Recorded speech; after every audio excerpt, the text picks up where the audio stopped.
Et voilà, ça a continué comme ça, l'entrevue donc à TVA Québec. C'est assez intéressant, merci. Je vous voyais réagir, Yasmine, je te voyais réagir en écoutant les propos de M. Legault. Ben, j'ai réagi fortement aux explications qu'il a données sur François Bonnardel. Je m'attendais à des explications beaucoup plus serrées que ça. La question allait venir lorsqu'on fait une tournée médiatique après remaniement ministériel. Le fait de dire « je veux des personnes qui livrent »,« je veux des personnes » et de donner des exemples de Donald Martel ou de Jean-François Simard qui sont avec lui depuis avant François Bonnardel. Monsieur Legault ne veut pas faire de concours de popularité, mais est-il en train de faire un concours d'ancienneté, cette maudite ancienneté qu'il reproche tant aux syndicats de mettre de l'avant? On dirait que ça a été un critère assez important pour lui au dernier remaniement. Je trouvais ça laborieux. Il y a une autre question que Julie a abordée avec M. Legault, parce que, bon, hier, je vous écoutais quand je dis vous, les commentateurs, poser la question si jamais son plan ne fonctionne pas, est-ce qu'il va survivre jusqu'aux prochaines élections, M. Legault? Julie lui a posé la question. J'aimerais qu'on réécoute ce petit bout-là aussi. Quand je regarde l'équipe des différents partis, je suis profondément convaincu que la CAQ va gagner un troisième mandat l'année prochaine. Là, il faut livrer des résultats. Même à 11 au mois de décembre, au mois de mars. Je l'ai dit hier, je ne suis pas dans un concours de popularité. Moi, ce qui m'intéresse, c'est des résultats pour les Québécois. Des élections anticipées? Est-ce que vous fermez totalement la porte au mois de mars? Ça bouge dans les sondages. Ça va être à la date prévue? Oui, au mois d'octobre 2026. Ça, vous ne changerez pas ça? Non, là, vous... non. Bon, alors deux questions de régler, là, parce que les libéraux laissent courir, ils disent penser, croire qu'il pourrait y avoir des élections précipitées, on sort ça du jeu. Rodolphe, M. Legault, là, qui est ferme, enfin, il n'y a pas un scénario où il pourrait quitter d'ici l'élection. Tu le crois, toi, Rodolphe? Ben, moi, je pense que Noël est toujours un moment de réflexion en famille et avec ses amis. On va lui laisser le temps d'arriver jusqu'à Noël pour qu'il montre des résultats, parce que il faut qu'il montre des résultats. Ce qu'il a écrit hier, là, ces 4 priorités, c'est les mêmes que 2017, 2018. Au bout d'un moment, il va falloir que son gouvernement montre des résultats. Il peut pas nous parler d'efficacité puis réduction de la taille de l'État et de la bureaucratie quand c'est lui qui l'a augmenté, la bureaucratie, la taille de l'État puis le nombre de fonctionnaires. Donc, au bout d'un moment, il va falloir qu'il livre. S'il ne livre pas avant Noël, ce sera un bon moment de réflexion. Il y a d'autres éléments. On verra la suite dans la population des sondages, mais dans son propre parti. Une autre qui a été écartée, on parlait de M. Bonnardel, c'est la ministre la députée de Rimouski, là, Maïté Blanchet-Vézina, qui a été, elle aussi, qui a subi une démotion. Pas très heureuse. Voyez ce qu'elle disait aujourd'hui.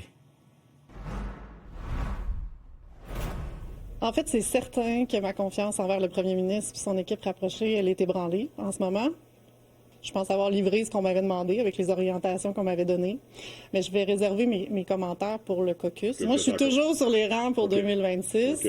Les citoyens de Rimouski, j'ai envie de Rimouski neigette, là, je tiens à le dire. J'ai encore envie de les représenter. Ils pourront faire un choix en 2026. Je pense encore que la Coalition Avenir Québec, c'est un très bon véhicule pour ramener les gens qui souhaitent travailler à l'avenir du Québec ensemble.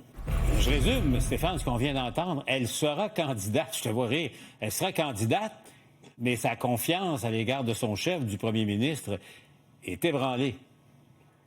Ben, écoute, c'est un appel Tinder là, aux autres partis, là, littéralement. Là. Elle dit, je vais me présenter en plus, donc je vais être là, mais avec qui, ça, on verra. Donc, il y a clairement une porte qui est ouverte, là. Donc, et elle, à l'évidence, là, la réunion qu'elle a eue avec le premier ministre ne l'a pas convaincu que c'était une bonne décision de la changer de ministère, finalement de lui enlever ce ministère-là, de lui enlever cette responsabilité. Et elle reste en politique, puis elle ne dit pas avec qui. Donc, on peut résumer... Ou encore, on a perdu Stéphane. En même temps, elle dit qu'elle va être candidate, que la CAQ demeure un bon véhicule, mais qu'elle n'a pas confiance au premier ministre. J'essaie de décoder un peu, Yasmine. Est-ce que ça veut dire que... Ça veut dire qu'elle, François Bonnardel, vont être des troubles-fêtes dans ce caucus-là. C'est ça la vérité. C'est qu'il y a deux personnes dont la confiance est ébranlée envers le chef, alors que le chef, il est peut-être pas dans un concours de popularité, mais mon Dieu qu'il a besoin de la loyauté dans son caucus. Et il y a des personnes profondément blessées, profondément touchées, profondément ébranlées dans leur confiance envers le chef. Et il y a d'autres noms qui pourraient se rajouter là-dedans, parce qu'il y a d'autres ministres qui ne doivent pas être très contents, que ce soit de leur démotion, que ce soit de leur changement latéral ou que ce soit de les avoir maintenus. Il y a d'autres députés qui se pensaient, eux, ministres, qui ne sont pas là. Donc, il y a beaucoup trop de déçus dans ce caucus-là et certains beaucoup plus verbaux que d'autres, là, locales que d'autres. C'est pour ça, parce que là, on est en train de regarder, là, entre M. Pierre Dufour et Maïté, il n'y a pas tellement beaucoup de différence. Donc, on a Yuri Chassin, un indépendant. On a maintenant un deuxième indépendant avec M. Dufour. Est-ce qu'on va arriver à un troisième indépendant? Il faut combien, là, pour avoir un caucus? 5, 6? Alors, faire attention, le caucus des ceux qui n'ont peut-être plus confiance en François Legault et qui sont indépendants, il commence à grossir. Stéphane, avec ton expérience de la vie de caucus et de gouvernement en fin de régime, en fin de mandat, pardon, qu'est-ce que ça peut révéler? C'est la première fois que quelqu'un de la CAQ affirme tout haut qu'il a plus confiance en son chef. Oui, bien, c'est sûr que ça annonce des caucus difficiles, là. Et c'est clair. Puis il n'y a plus beaucoup de colle pour coller ce monde-là, là. Autrement dit, là, on revient avec une théorie de on fait le ménage, mais on fait notre propre on fait littéralement notre propre ménage, Paul, parce qu'ils sont responsables de la situation actuelle.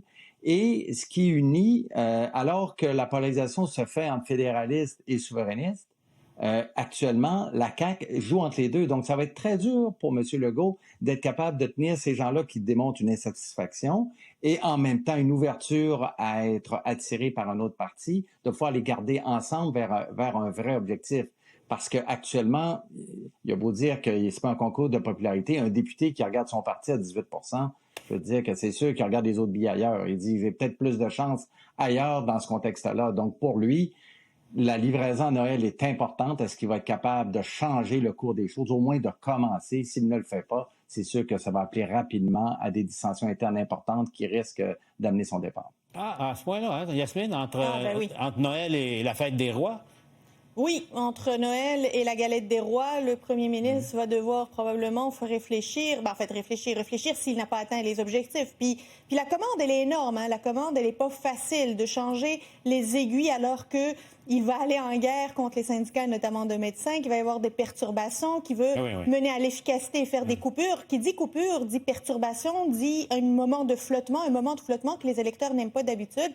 Tout ça, ça pourrait lui revenir dans le visage. Surtout que si on regarde un tout petit peu l'histoire, là, François Legault, là, il est en train de compétitionner contre Kim Campbell.